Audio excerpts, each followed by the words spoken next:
Welcome, everyone, to Asian Pacific Voices Radio, where you'll find stimulating conversations that explore diverse topics and stories impacting our Asian Pacific American communities. I'm your host, Joanne Whitlock. On today's episode of Asian Pacific Voices Radio, we are thrilled to welcome an environmental educator, activist, and digital creator who is passionate about making sustainability both accessible and inclusive.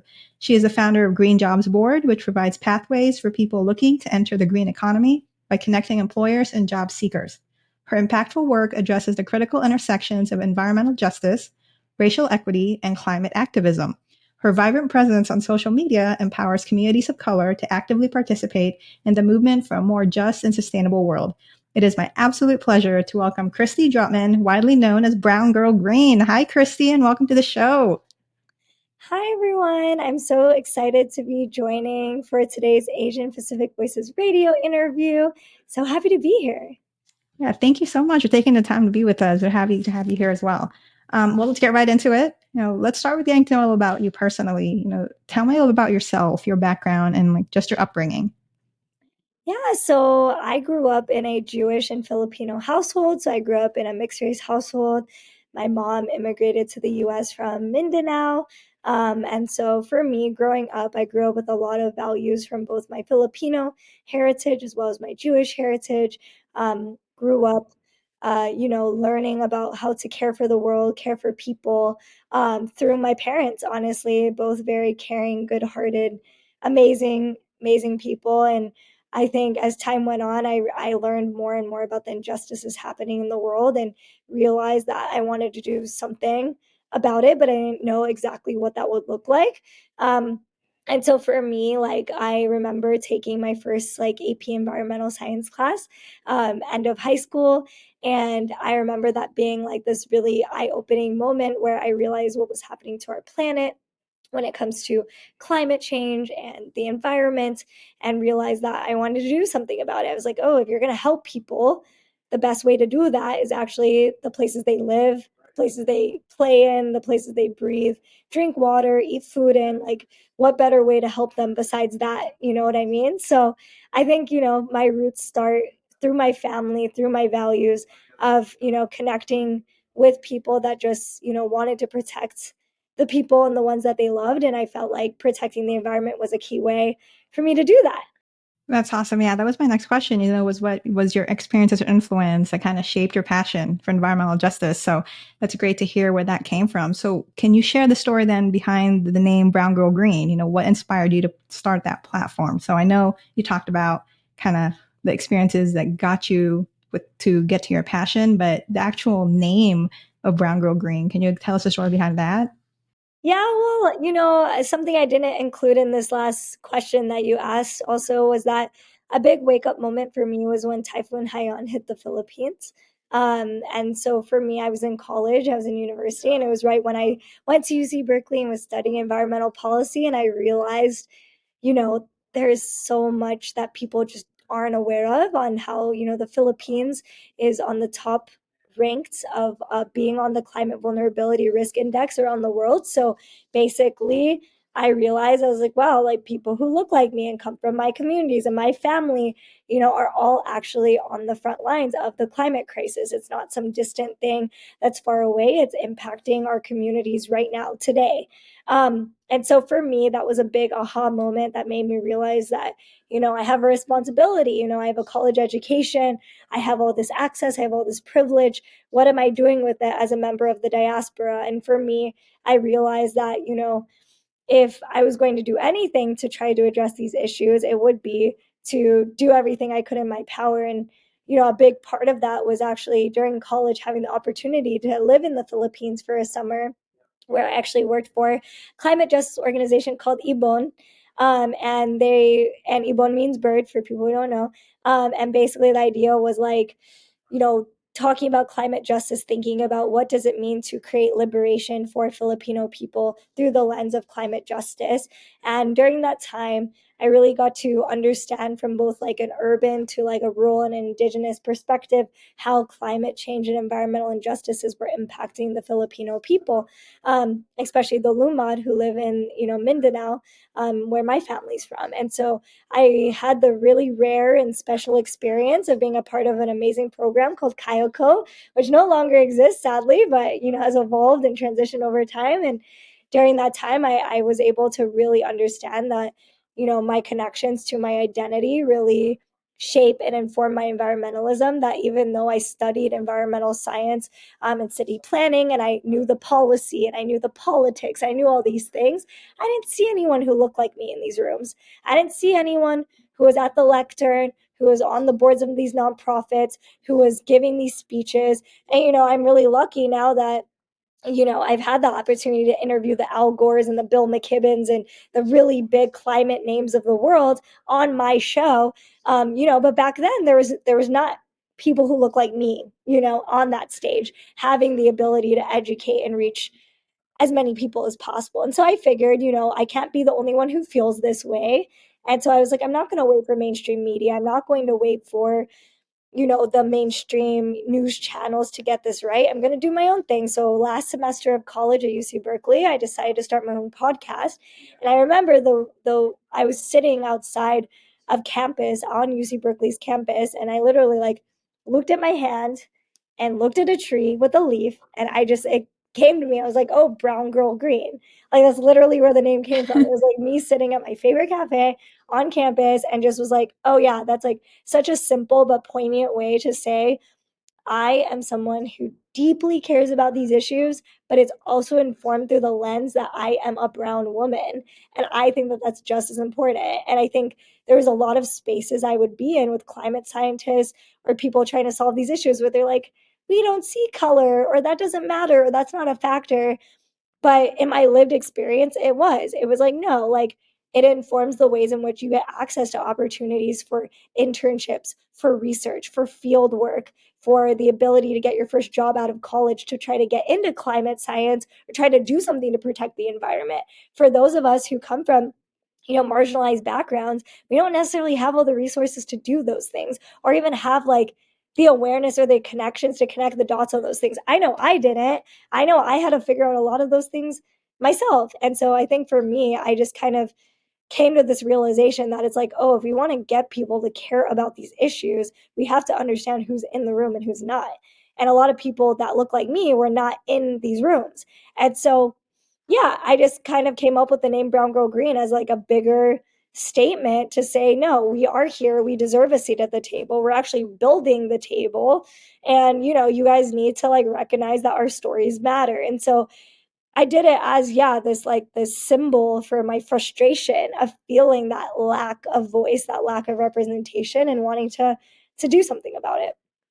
I love, love, love that name. And I definitely love the story behind it now. I mean, I like how you intersect just all your different identities, your Filipino pride, your girl power, and then your activism with the environment, all in just like this one name. I absolutely love it.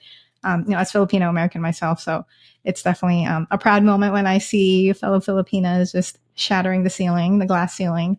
So congrats on that. I love it. Um, and I was also born and raised in the Philippines, so definitely understand the climate issues there. I have family, all my extended family still live there in the Visayan Islands. And so I've never heard of anybody taking on, the climate issues over there. So this is really exciting for me. Jumping to your other company that you founded, Green Job Board, I'm just curious about that. Can you tell us a little bit more about how that got started as well? Yeah, so I mean, Green Jobs Board also got birthed out of a very similar ethos as Brown Girl Green, but it was just, again, I was like, it's hard out here. It's hard out here for brown people and black people, indigenous people, people who didn't come from money or connections to work on these issues. And I hate to say that because I know that, like, especially when it comes to environmental justice, it's not like a luxury. And there's so many communities on the front lines right now that like live and breathe and work in the environmental justice space who don't necessarily come at all from a place of privilege. But I think when the mainstream thinks about climate or environmentalism, sometimes people can view that as like an afterthought or like, okay, that'd be nice if I had my basic needs met. if I can have a good paying job, if I can do these things, then yeah, I'm going to do that, right? And I just think that's really unfortunate that we live in a world where like people have to make these really difficult choices between having a job that pays well and actually having like a livable environment, and that the work that we want to do to protect the planet can't just be, your everyday existence. And I think when I'm thinking about the existential threat of the climate crisis, I think about how we all are living and operating on our day-to-day lives. And for me, I was like, yeah, like if we're really serious about this, we need to get more people in the room. We need to get more people in the space to transition industries, to know that there are jobs and opportunities and departments that could exist, and learn how to connect the dots for people. And before all of that, I realized like there just wasn't any good resources online to get people to learn about what opportunities were out there. So I took to Instagram and just started posting about jobs and resources and cool books and things that I found on the internet on like, hey, you want to get a job or you want to start a journey in working in climate? Here's how you get started. And I just started as a weekly series in like 2022. And it blew up. People got so excited about it. And it got to the point where like we decided to launch it as an Instagram page, me and my co-founder, who's my childhood best friend. And then thousands of people just started following it. Tons of companies started like, wanting to post with us and wanting to recruit people to their positions. And all of a sudden we were, a revenue generating company, because we decided to become a company because of how much, attention we got, and that people just were like, we want this to be a bigger resource, a bigger thing. And yeah, in the past year and a half, now almost 2 years, since then, we're officially like an established, LLC company out in the world, serving as a recruitment tool for companies and organizations to post jobs in the social impact and environmental space. We have a very diverse talent pool and audience online that, got birthed out of social media from my online community.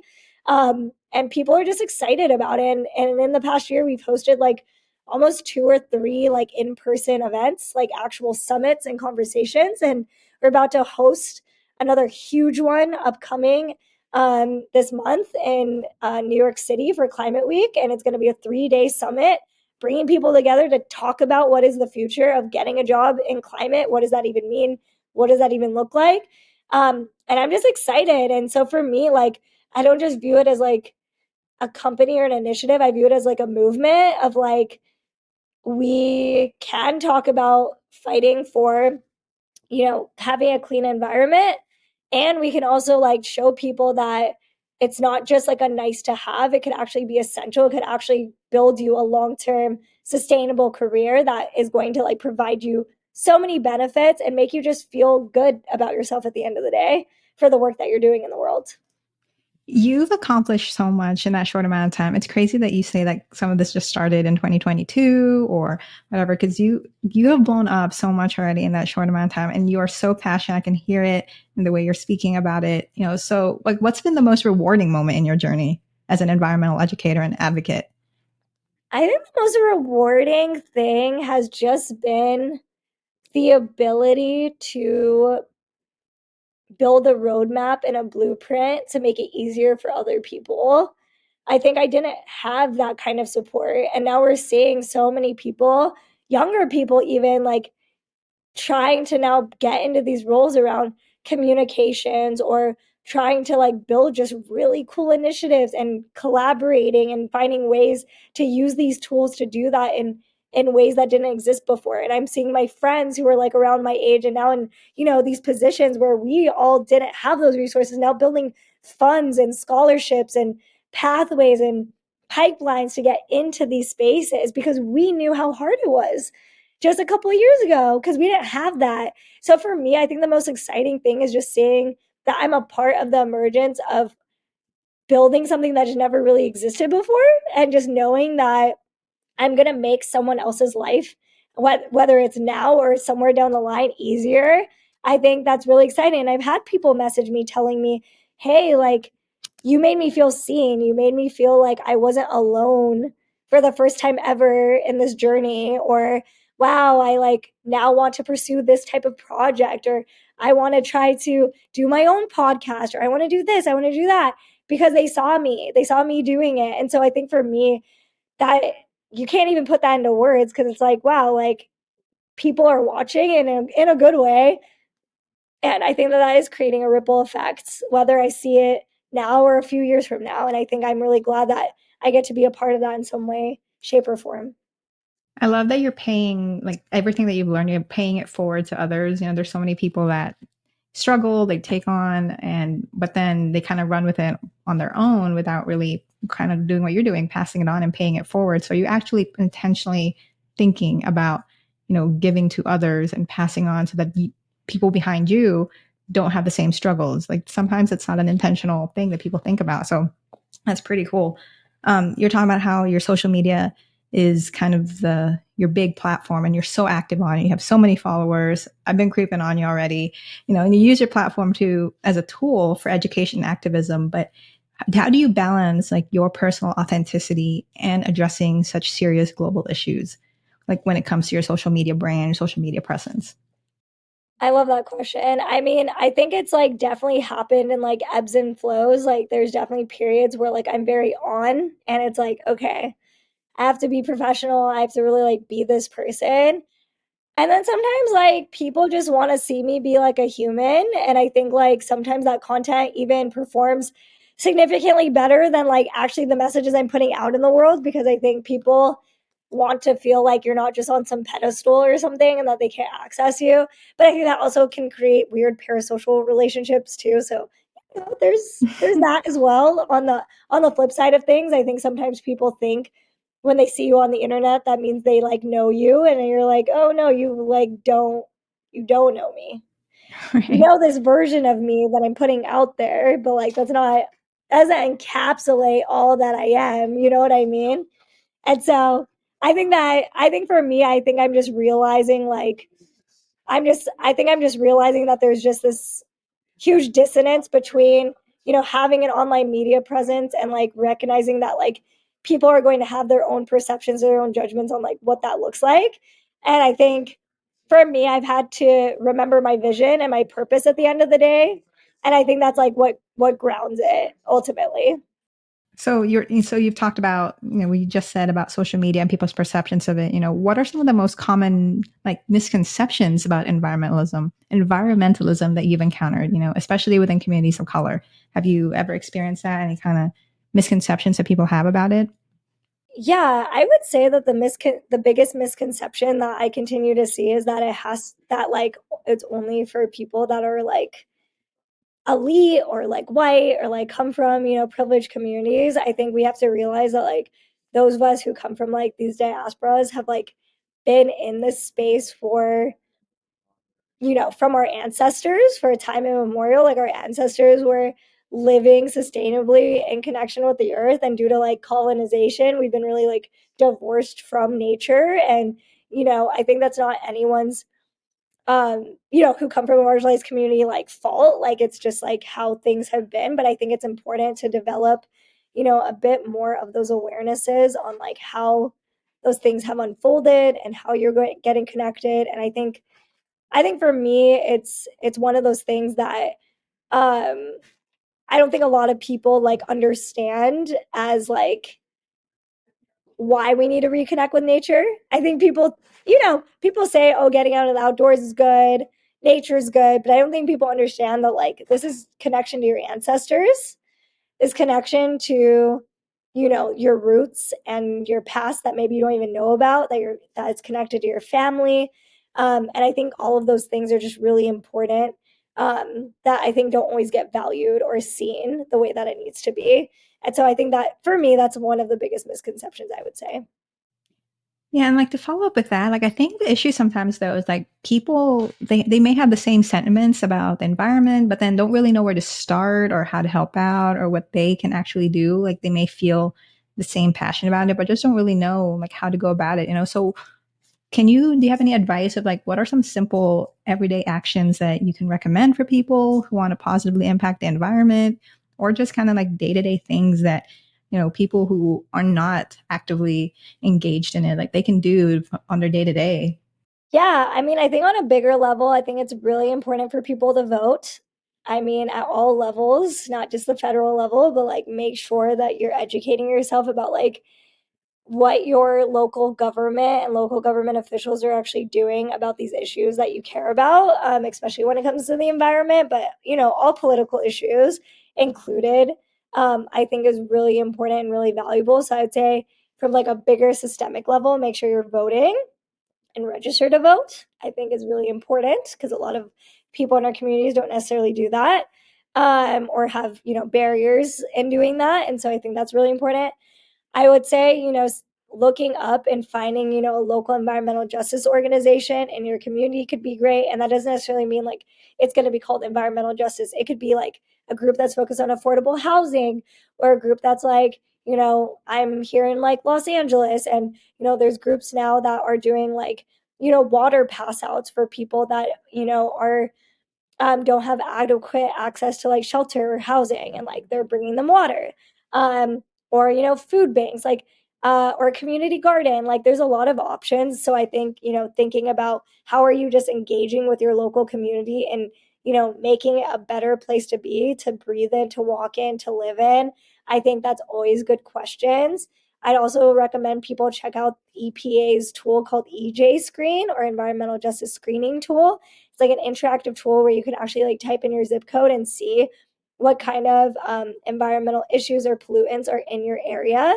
And then I would say the last thing is definitely just read more. Like I would say that like there's a lot of incredible knowledge on the internet. If you type in, even on your emails on Google, you could type in like to get alerts around climate change or environment. That's like an easy thing. So you're just getting emails in your inbox that like update you about these things. You could follow accounts like mine, like Browngirl Green and Green Jobs Board and other folks online, because people are constantly putting out amazing content and resources about these things. And then, yeah, I would just go on NASA Climate. NASA has amazing resources. And I think just getting educated about what's going on is really important. And then I think, don't stop there and feel like, oh, it's doom and gloom, everything's bad. I think then that's like when you should take action, especially, and find local organizations that have existed for a long time, because there's probably one in your area that you could volunteer at, get involved in, and that's what we need right now. Great advice for everybody. For you though, like for Brown Girl Green, like what are your hopes and visions for? Like what's your ultimate goal? Ultimate, I know it is going to be a never ending, effort for you, but like what is your ultimate vision for it? Like where do you see it going? And kind of just with the broader environmental movement too, like what's just your hopes and goals for all of it? Yeah, I mean, I think it's a lot of like what I've been doing over the past few years. Like, I would ideally love to continue like training and supporting folks in how to be storytellers, how to, be bridge builders, how to activate different industries and transition them, and use storytelling as a tool to do that. So for me, I think the direction I'm going in is especially focused on Green Jobs Board and being able to, make it so much easier to mobilize more of the US workforce, especially folks who come from marginalized communities, to have access to really good paying clean energy jobs, jobs in green construction, jobs in conservation, so on and so forth. And so I think for me, my vision is to just see that like people do feel supported, and that it's like easier to find opportunities, and that they're able to like make the scalable impact they need to make faster, and that like I'm just like someone who's providing the tools and the opportunities to empower them to do that. I think for me, like that would be success, and that would be exciting for me.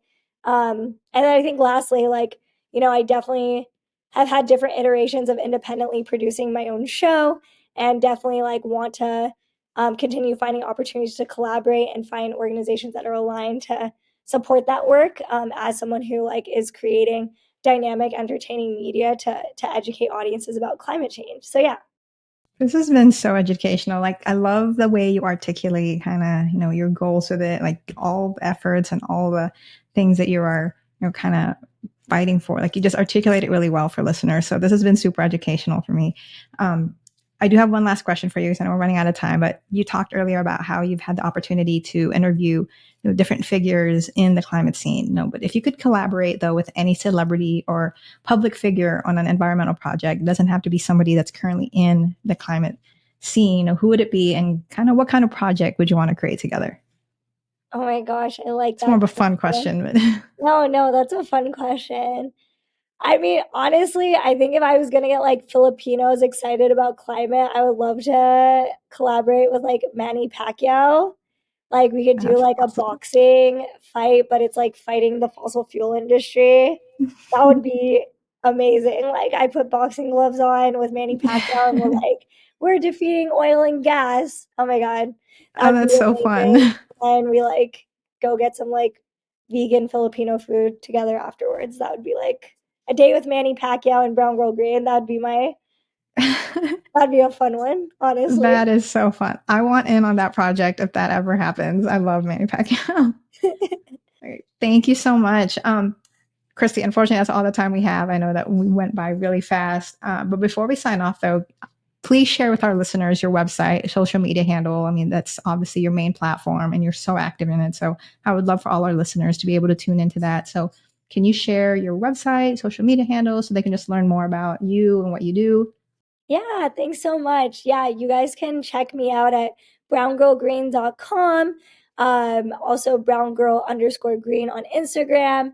And if you want to check out the Green Jobs Board, check out greenjobsboard.us and at Green Jobs Board on social media. Awesome. I know I've already followed you on all those platforms. So everyone, make sure you follow Kristy online and see more of her work. She does a lot of entertaining and very educational content. So highly, highly recommend everybody to go do that. And then Kristy, thank you again for being on the show today. I was really excited to highlight some of your work after, I kind of went through your social media, looked at your resume and all that. And I was really excited to have this interview to, highlight some of your work, help raise awareness in your cause and efforts. And again, always highlighting our Filipina women doing great things. So as always, also to all our listeners, thank you for out there for tuning in. And if you have any suggestions for future guests or topics, please make sure you let us know. We'd love to hear from you. Don't forget to subscribe to our program on your favorite podcast platform and follow us on Facebook, X, Instagram, and our YouTube channel. Asian Pacific Voices Radio is produced by Asian Culture and Media Alliance, a nonprofit that empowers the Asian Pacific American communities with a voice through media arts. If you would like to support our program, please visit AsianPacificVoicesRadio.com. Once again, I'm Joanne Whitlock, so please join us again next week for another exciting and thought-provoking Asian Pacific Voices Radio show. Catch y'all later.